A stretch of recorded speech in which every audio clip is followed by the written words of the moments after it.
A palavra do Senhor. Agora, pois, assim diz o Senhor, o Deus de Israel, a respeito dessa cidade, da qual vocês dizem que já foi entregue nas mãos do rei da Babilônia, pela espada, pela fome e pela peste. Eis que eu os congregarei de todas as terras, para onde os dispersei na minha ira, no meu furor e na minha grande indignação. Eu os farei voltar a este lugar e farei com que nele habitem em segurança.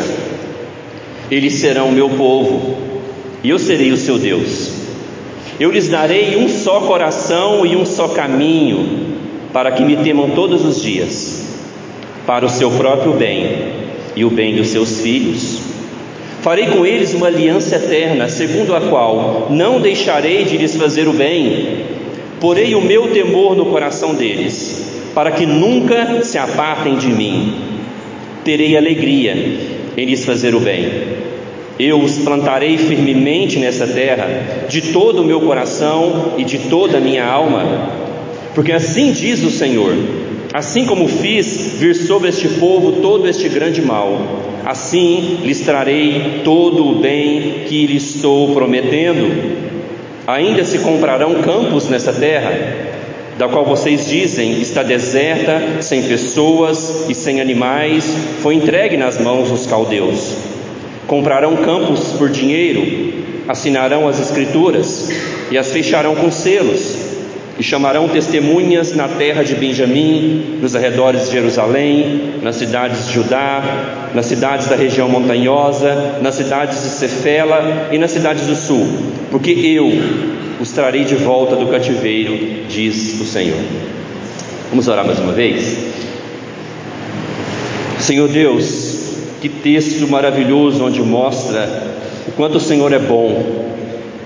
O Senhor é benigno, o Senhor tem prazer de nos fazer o bem, e comunica isso hoje, Espírito Santo, em nome de Jesus, aos nossos corações. Que quem tem aliança com o Senhor hoje possa renová-la, e quem não tem possa hoje crer no Senhor e entrar em aliança com o Senhor. Em nome de Jesus, que ninguém perca essa palavra. Assim eu oro, amém. Meus irmãos, o que seria um bom investimento? O que seria um bom investimento financeiro? Um carro, ele é um bom investimento? Um carro não é um bom investimento, sabia? Um carro, pergunta os contadores aqui da nossa igreja, ele é um passivo. Você já tira ele da concessionária, ele já perde ali 2, 3, 5 mil reais, só de você tirar ele da concessionária. Um carro não é um bom investimento, mas a gente precisa de carro, né? Então a gente tem que ter carro. Um terreno é um bom investimento? Imóveis geralmente é um bom investimento, porque são coisas que valorizam, não é mesmo? Você tem um terreno, daí passa 5, 6 anos, ele está 30% às vezes, né? Quem é do mercado imobiliário aí vai saber nos dizer, é um bom investimento. Fundos de investimentos bancários é um bom investimento? Sim, é um bom investimento. O que seria um bom investimento para a vida de um jovem? Fazer uma universidade? Claro, é um bom investimento. Fazer um curso no Senai para você ter uma profissão e ter como sustentar a sua família. Um jovem que quer casar logo, faz um curso no Senai, aprende eletricidade. O eletricista, só para ir na sua casa, ele cobra 100 reais, só a visita. O que seria um bom investimento? Meus irmãos, por que eu estou falando isso? Porque se você depois, por curiosidade, na sua casa, eu quero que você leia o capítulo 32 todo. Eu não vou ler todo, senão vai demorar muito. Mas Deus manda o profeta Jeremias comprar um terreno. Daí você pensa assim, um bom investimento, não é? Não. Nesse caso não, porque Deus, ele tinha inclusive usado o profeta Jeremias para falar que Jerusalém seria invadida pelos caldeus da Babilônia, ia ficar tudo deserto, ia botar fogo em tudo. Então você compraria um terreno num local que ia ficar todo deserto e ninguém queria morar lá mais? Era um péssimo investimento. Mas Deus manda o profeta fazer isso. Seria tudo invadido, porque o povo de Deus quebrou a sua aliança com Deus. Deus tem uma aliança com os judeus, com o povo hebreu, e eles quebraram a aliança. Então diz que Deus ia permitir que o invasor entrasse para acabar com tudo. Mas Deus manda o profeta comprar o terreno, porque Deus diz que viria o destruidor, o juízo de Deus viria por meio dessa nação da Babilônia, que era a grande potência da época. Mas eles mandam ele comprar um terreno, porque no futuro Deus iria restaurar tudo. Então no futuro, aquele investimento que ele fez valeria a pena. Naquele momento de comprar era um péssimo investimento, mas depois que Deus restaurasse o povo, aquele terreno ia estar num valor muito alto. Então era um bom investimento que Deus estava mandando Jeremias fazer. Meus irmãos, hoje nós vamos falar de aliança. O nosso tema é a eterna aliança. Nós vamos ver que Deus, Ele é um Deus de aliança. O próprio Salmos que o presbítero Marlô leu no começo, Salmo 111, fala que Deus tem uma aliança com o seu povo. Você vai ver desde o Velho Testamento até no Novo Testamento, fala que a nossa relação com Deus é uma relação de aliança, é uma relação de pacto. Deus tem um pacto com o seu povo. E o que nós vemos hoje, meus irmãos, é que a aliança que Deus faz conosco, que Ele quer fazer conosco, é uma aliança eterna. O que é isso? Ela começa nessa vida e ela vai para toda a eternidade. Primeiro, vamos pensar aqui, por que Deus estava tão indignado com o seu povo? As consequências do pecado, se você vê no versículo 36, o profeta está dizendo Deus está dizendo para o profeta que a Babilônia ia vir com a espada, ia vir pela fome, ia vir com peste. Deus ia castigar o seu povo, era o juízo de Deus, porque eles tinham quebrado a aliança com Deus. Se você olhar no versículo 29, que nós não lemos, vai falar o que eles estavam fazendo. Olha o que eles estavam fazendo no versículo 29. Os caldeus que lutam contra essa cidade entrarão nela, porão fogo nessa cidade e queimarão as casas sobre cujos terraços queimaram incenso a Baal e ofereceram libações a outros deuses para me provocarem a ira. Por que Deus estava irado com o seu povo? Porque eles estavam cultuando falsos deuses. Eles estavam traindo a aliança de Deus que Deus fez com eles. Eles estavam cultuando os deuses de outras nações, aqui queimando incenso para Baal. Incenso era uma maneira de adorar. Para você ter uma ideia, tamanha idolatria do povo de Deus naquela época, veja comigo o versículo 35 agora. Edificaram os altos de Baal, que estão no vale de Ben-Hinnom, para queimarem os seus filhos e as suas filhas em sacrifício a Moloque. Algo que eu nunca lhes ordenei, nem me passou pela mente que fizessem tal abominação para levarem Judá a pecar. Vocês prestaram atenção na leitura? Eles inclusive ofereciam seus filhos para sacrifício a um deus chamado Moloque. Eles abortavam seus filhos porque eles acreditavam que Moloque ia trazer prosperidade para eles. Então veja como o povo de Deus se tornou rebelde, adorando outros deuses, abortando seus filhos para um deus Moloque, para que Moloque, um falso deus, pudesse trazer a prosperidade, abençoar eles. Seria mais ou menos a ideia do aborto hoje em dia. O aborto hoje em dia é: eu preciso matar essa criança porque ela vai atrapalhar os meus planos. É um sacrifício para Moloque nos dias atuais.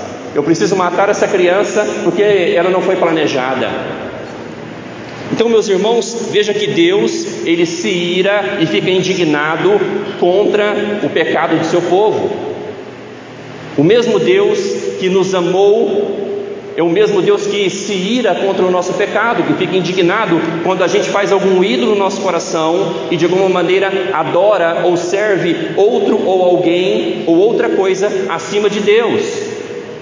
Nós quebramos o primeiro mandamento, que é: não terás outros deuses diante de mim. Mesmo que nós não estamos sacrificando os nossos filhos para um Deus falso, mesmo que nós não estamos queimando incenso para um falso Deus, se a gente faz um ídolo no nosso coração, nós estamos traindo a nossa aliança com Deus. porque o Senhor tem que ser o dono do nosso coração. Nós devemos amá-lo acima de tudo. Então veja, meus irmãos, que Deus está irado contra o pecado do seu povo. A Bíblia aqui pelo profeta fala que ele está indignado contra o seu povo. Mas a boa notícia, que mesmo que a Babilônia ia entrar e invadir, e ia destruir tudo, Deus promete que Ele ia fazer uma aliança eterna e Ele ia restaurar o seu povo. O mesmo Deus que se ira contra o pecado é o mesmo Deus que é cheio de amor e misericórdia pelo teu povo. Deus é cheio de misericórdia e compaixão por nós. Daí no versículo 37, Deus fala que Ele vai congregar eles de novo de todas as terras. Eles foram dispersos, mas um dia Deus fala que eles vão habitar de novo em Jerusalém em segurança. Deus vai trazê-los de volta. Meus irmãos, isso aconteceu. O povo ficou cativo na Babilônia, e depois de algumas décadas, a Bíblia vai nos mostrar que Deus cumpriu as suas promessas. O povo voltou. Eles voltaram do exílio da Babilônia. Eles reconstruíram o templo que foi derrubado. O povo voltou, reconstruiu as suas casas. Deus cumpriu a sua promessa. Mas, meus irmãos, quando Deus fala que fará uma aliança eterna com o seu povo, no versículo 40, essa aliança é uma menção à igreja. Essa aliança eterna é uma promessa para a igreja. É na igreja que Jesus institui uma aliança eterna com a igreja. É por isso que na ceia, Jesus, Ele pega aquele cálice e ele fala: esse é o sangue da nova aliança. Então, quando fala de uma aliança, ela diz duas coisas. Deus, que faz uma aliança agora com seu povo. No versículo 38, ele diz o seguinte: eles serão o meu povo e eu serei o seu Deus. Se você voltar para o capítulo 31, volta uma página para o capítulo 31. Capítulo 31, versículo 31 diz assim: eis que vem dias, diz o Senhor, em que firmarei nova aliança com a casa de Israel e com a casa de Judá, não segundo a aliança que fiz com seus pais no dia em que os tomei pela mão para os tirar da terra do Egito, pois eles quebraram a minha aliança, apesar de eu ter sido seu esposo, diz o Senhor. Porque esta era a aliança que farei com a casa de Israel depois daqueles dias, diz o Senhor. Na mente lhes imprimirei as minhas leis, também no seu coração as escreverei. Eu serei o Deus deles e eles serão o meu povo. Então veja que aqui no capítulo 31, o profeta Jeremias fala que a aliança que Deus fará com o seu povo é uma aliança nova. E nessa aliança há uma diferença. Deus diz que colocará a lei na mente e no coração do seu povo. Ou seja, por que o povo de Deus quebrou a aliança com Deus? Porque eles não tinham a lei dentro do seu coração. Eles obedeciam a Deus não de coração. Eles não tinham a lei impressa na sua mente. E a promessa de Deus é: na nova aliança, a aliança eterna que eu farei com o meu povo, eu vou colocar dentro do coração deles a minha lei. Eles vão amar a minha lei. Eles vão me amar, porque eu vou agir no coração deles. Então, meus irmãos, a promessa é que Deus teria um povo que não seria mais idólatra. Não seria um povo que não teria mais ídolos no seu coração. Seria um povo que não se dobraria mais perante uma imagem de escultura. Seria um povo agora que obedeceria a Deus, não com medo de Deus, mas obedeceria a Deus porque ama o seu Deus. Essa é a promessa para a nova aliança. Essa é a promessa para a igreja. E é interessante é que quando a gente vai para o Novo Testamento, aparece a figura de Jesus como mediador dessa aliança entre nós e Deus. Entre nós e Deus, nós precisávamos de um mediador. Nós precisávamos de um fiador. Quando que você precisa de um fiador? Quando você vai alugar uma casa, né? Eu tive isso agora. Eu alugar uma casa, daí precisa agora de um fiador. O que significa essa relação do fiador? Se eu não pago, o fiador tem que pagar. Em Hebreus capítulo 7, versículo 22, diz que Jesus, ele é o fiador de uma superior aliança.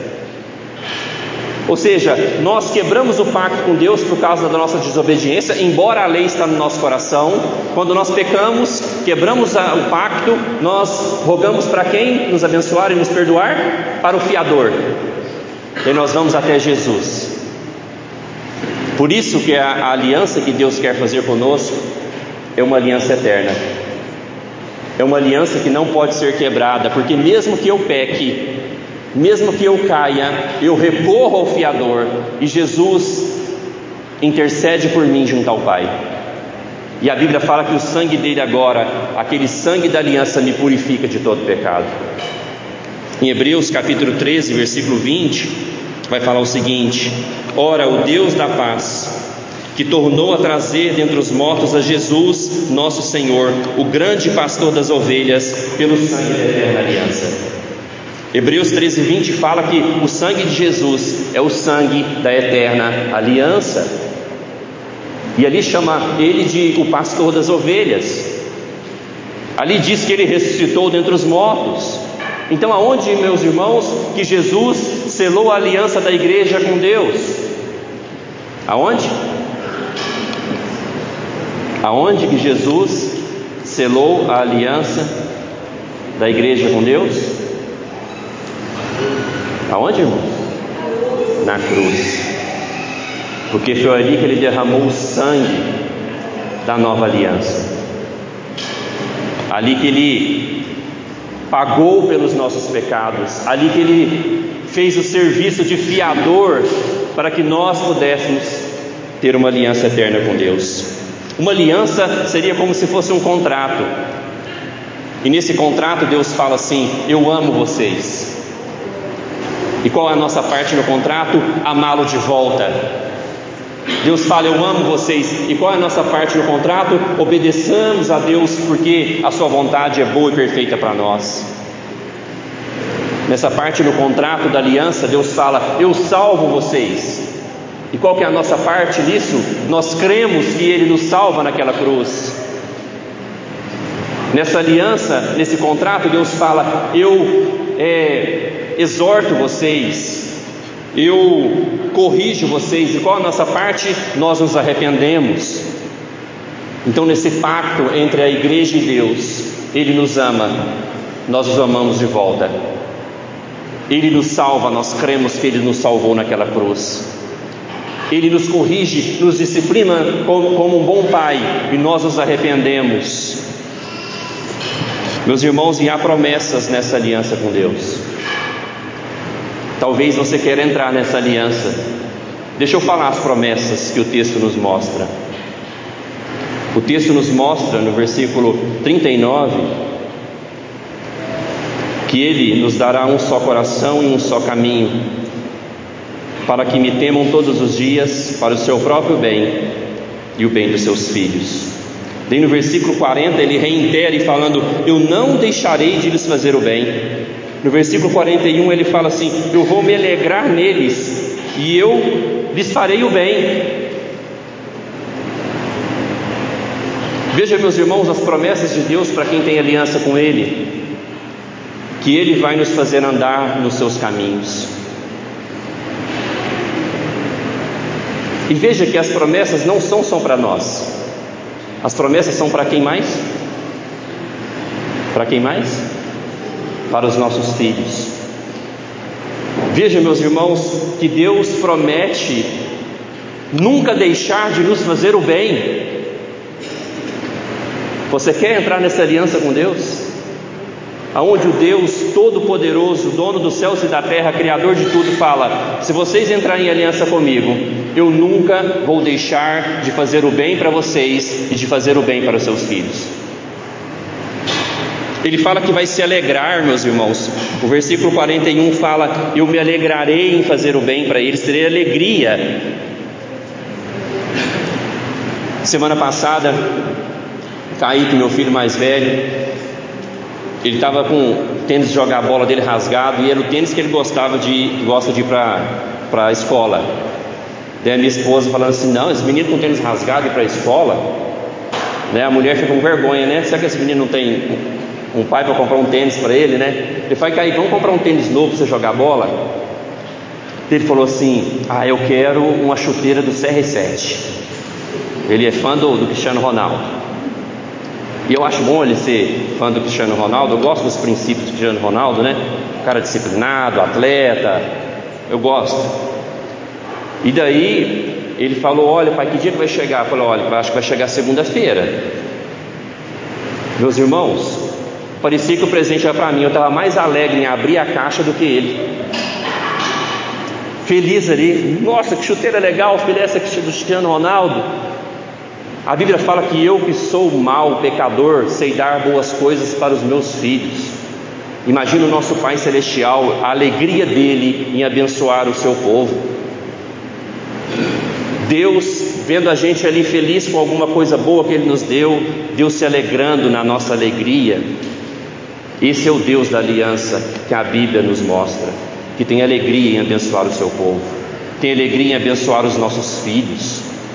Meus irmãos, e essa aliança que Deus faz conosco é uma aliança de família. Sempre foi assim. Desde que Deus chamou Abraão, que foi o pai na fé, Deus disse para ele em Gênesis 17:7: estabelecerei a minha aliança entre mim e ti e a tua descendência, do decurso das tuas gerações, aliança perpétua, para ser o teu Deus e o Deus da sua descendência. Desde Abraão, o pai na fé, o pai dos judeus, Deus diz que seria o Deus de Abraão e o Deus da descendência de Abraão. Deus sempre foi um Deus de família. Meus irmãos, e a Bíblia fala que Abraão creu. Em Gênesis capítulo 15, versículo 6, diz que Abraão creu, e porque ele creu, ele foi justificado. Mas Deus não tinha prometido que a aliança era também para a descendência de Abraão? Então Deus, Ele institui um sinal para aqueles que têm aliança com Ele. No Velho Testamento, em Gênesis capítulo 17, versículo 13 e 14, diz que Deus manda a Abraão circuncidar todos os seus filhos infantes, porque Deus seria o Deus de Abraão e o Deus da descendência de Abraão. O sinal então de alguém que tinha aliança com Deus era a circuncisão. Tanto que vai dizer, se alguém não fosse circuncidado, era alguém que tinha quebrado a aliança com Deus. Então ser circuncidado significava que essa família, os homens dessa casa, os filhos nascidos nessa casa, são filhos da aliança. Meus irmãos, nós cremos que houve uma mudança no Velho Testamento para o Novo Testamento do sinal do pacto, do sinal da aliança. Assim como no Velho Testamento os judeus celebravam a Páscoa, o cordeiro que livrou eles da ira de Deus no Egito, lembram? A Páscoa se tornou o que na nova aliança, na igreja? Se tornou o que? A ceia do Senhor. Da mesma maneira, meus irmãos, nós cremos que o sinal da aliança no Velho Testamento, que era a circuncisão, se tornou o que no Novo Testamento? O batismo. Por quê? Porque a fé que Deus me deu, como Abraão creu, Ele mandou incluir os seus filhos na mesma aliança com Deus, porque Deus não abre mão dos nossos filhos. Os filhos nascidos no curral da igreja, eles são ovelhinhas de Jesus, porque eles são filhos de ovelhas de Jesus. Então, se no Velho Testamento eles colocavam o sinal da aliança nas crianças, no Novo Testamento, na nova aliança, nós colocamos o sinal que nossos filhos pertencem a Deus. Por isso nós batizamos os nossos filhos, porque nós cremos que nós somos pela fé filhos de Abraão, a mesma aliança. Meus irmãos, Vamos voltar a falar do investimento? Qual seria então o investimento mais rentável e seguro? Porque aqui vai dizer no capítulo 32, Deus fala que a cidade vai ser próspera de novo. Olha o versículo 43: ainda se comprarão campos nessa terra, da qual vocês dizem está deserta, sem pessoas, sem animais, foi entregue nas mãos dos caldeus. Comprarão campos por dinheiro, assinarão as escrituras, fecharão com selos. Daí no final Deus diz: porque eu os trarei de volta do cativeiro, diz o Senhor. Então Deus está falando assim: vocês vão voltar para cá, a terra de vocês vai ser próspera novamente, e aqui um terreno vai custar muito dinheiro. Vocês vão comprar, vão assinar as escrituras, porque essa terra voltará a ser habitada. Meus irmãos, o povo judeu voltou, essa profecia de Jeremias se cumpriu, mas da mesma maneira que a aliança eterna ela se dá na igreja, a verdadeira Jerusalém, onde o nosso investimento é seguro, é a Jerusalém celestial, é a nova Jerusalém. Abraão, ele diz que ele cria na nova Jerusalém. Em Hebreus capítulo 11, versículo 10 diz o seguinte: Abraão viveu como peregrino, porque aguardava a cidade que tem fundamentos, da qual Deus é o arquiteto e construtor. Veja que o próprio Abraão diz que ele vivia nessa terra como um peregrino. O que é um peregrino? Aqui não era o lugar dele, ele estava de passagem aqui, porque Abraão cria que Deus estava fazendo uma cidade para o seu povo, no qual Ele mesmo é o próprio arquiteto, Ele mesmo é o próprio construtor. Qual que é essa cidade? Não a Jerusalém dos judeus, a nova Jerusalém, que a Bíblia fala que ela desce dos céus. Você quer ver comigo em Apocalipse 21?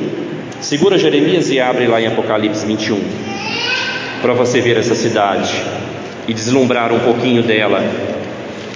O último livro da Bíblia, Apocalipse capítulo 21.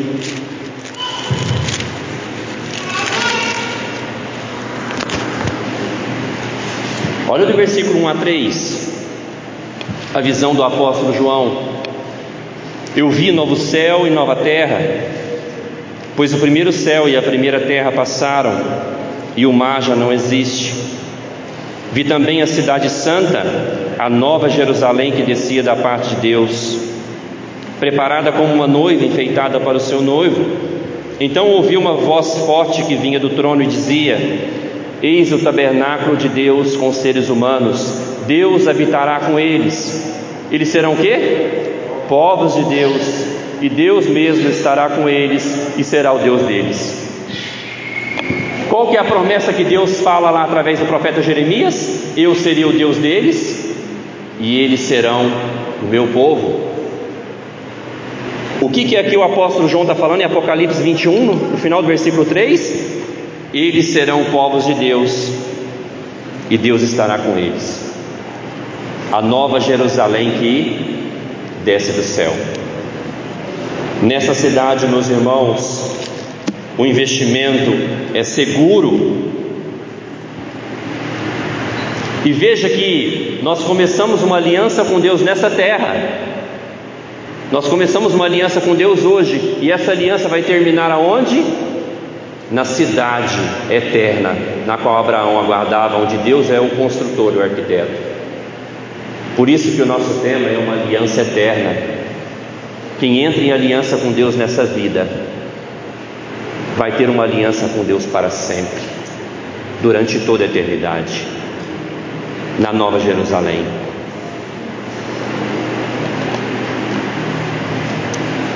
Portanto, meus irmãos, eu quero lembrar que Jesus falou que o investimento nessa cidade é um investimento totalmente rentável e seguro. Talvez você está pensando assim: aonde que eu vou investir meu dinheiro? Você sabe aonde Jesus mandou você investir? Na nova Jerusalém. Ele disse: ajuntem tesouros no céu, aonde a traça não corrói e o ladrão não rouba. Pode fazer seus investimentos nessa terra mesmo, pode comprar um terreno, Mas não se esqueça que o verdadeiro investimento é o investimento que nós fazemos para a nossa família, no investimento eterno na Nova Jerusalém. Cuidado para você não querer ajuntar tesouros nessa terra, inclusive perder a sua alma por isso. Ajuntem tesouros na Nova Jerusalém. Pode comprar o terreno. Meus irmãos, quero concluir lembrando que o pecado traz consequências. A idolatria traz consequências. A idolatria traz a ira de Deus, a indignação de Deus, é perda de tempo. O povo ficou sofrendo na Babilônia durante 70 anos. Atraso de vida. Então cuidado para não viver em pecado. Atrai sim, Deus se indigna contra o nosso pecado e há atraso de vida. Uma geração se perdeu como cativo na Babilônia. Ou seja, pecado na nossa vida, na nossa família é perda de tempo, atrai a maldição de Deus. O pecado é perda de tempo. Depois eles tiveram que voltar e reconstruir tudo. Reconstruir as suas casas que foram abaladas, reconstruir o templo que foi destruído. Foi perda de tempo, quebrar a sua aliança com Deus. Cuidado com os ídolos do seu coração. Como eu falei, hoje a gente não está queimando incenso a Baal, nós não estamos sacrificando os nossos filhos a Moloque, mas cuidado com a idolatria que surge no coração, da gente colocar algo, alguém ou alguma coisa no lugar de Deus, quebrando o primeiro mandamento. O segredo para a gente não pecar no nosso coração é Salmo 119:11, onde diz o seguinte: guardo a tua palavra no meu coração. Para o quê? Não pecar contra ti. Guarde a palavra, conheça a palavra, ensine a palavra para os seus filhos. Pais, você que colocou os seus filhos em aliança com Deus, eu quero lembrar hoje da sua responsabilidade de ensinar os seus filhos a amar a palavra, a amar a Deus, a ensiná-los, a trazê-los para a igreja, a colocar a palavra no coração deles, para que eles não pequem contra o nosso Deus. E eu faço uma pergunta, não conheço todos aqui. Você quer entrar em aliança com Deus? Você já tem uma aliança com Deus? Se você quer entrar em uma aliança com Deus, você será dele, e os seus filhos também. Sua vida não será mais para si mesmo. A vida de quem tem aliança com Deus agora, ela não gira em torno de si mesmo. Agora a nossa vida gira em torno de Cristo, o mediador da nossa aliança com Deus. Nós não vivemos mais para nós mesmos. O nosso objetivo agora é proclamar as virtudes de Deus, porque Ele nos tirou das trevas e nos trouxe para a luz. Então a quem tem aliança com Deus agora vive para proclamar essas virtudes. Mas você, se quer entrar em aliança com Deus, você precisa de um fiador, porque você é pecador. Você por si mesmo não pode entrar em aliança com Deus, por causa dos seus pecados. Você precisa do sangue da aliança. Você precisa do sangue de Jesus, para que você entre em aliança com Deus. Então, se você quer entrar em aliança com Deus, se arrependa dos seus pecados, se arrependa da idolatria do seu coração, entregue a sua vida e a vida da sua família para Deus hoje. Creia nas promessas que Ele salvará você e seus filhos. Creia na promessa que Ele fará o bem para você e para os seus filhos. Se arrependa. Creia em Jesus. Procure uma igreja bíblica, uma igreja sadia que vai te ensinar a palavra de Deus, porque todo aquele que tem aliança com Deus faz parte da Nova Jerusalém, que é a igreja também hoje. E você que já fez isso, você que já tem aliança com Deus por meio de Jesus, quero te lembrar uma coisa, meu irmão. Ele prometeu fazer o bem para você. Ele prometeu fazer o bem para os seus filhos. Então, quando as dificuldades da vida vierem, lembra da semana passada a pregação? O apóstolo Paulo fala: tudo isso é para o bem de vocês. Então, lembre das promessas de Deus quando as dificuldades vierem, que Deus prometeu fazer o bem. Deus prometeu em se alegrar em abençoar os seus filhos, o seu povo. Lembre-se disso. E eu termino perguntando como está o seu investimento na Nova Jerusalém. Você tem investido a sua vida, os seus filhos, a sua família na eternidade? Pense nisso. Vamos orar.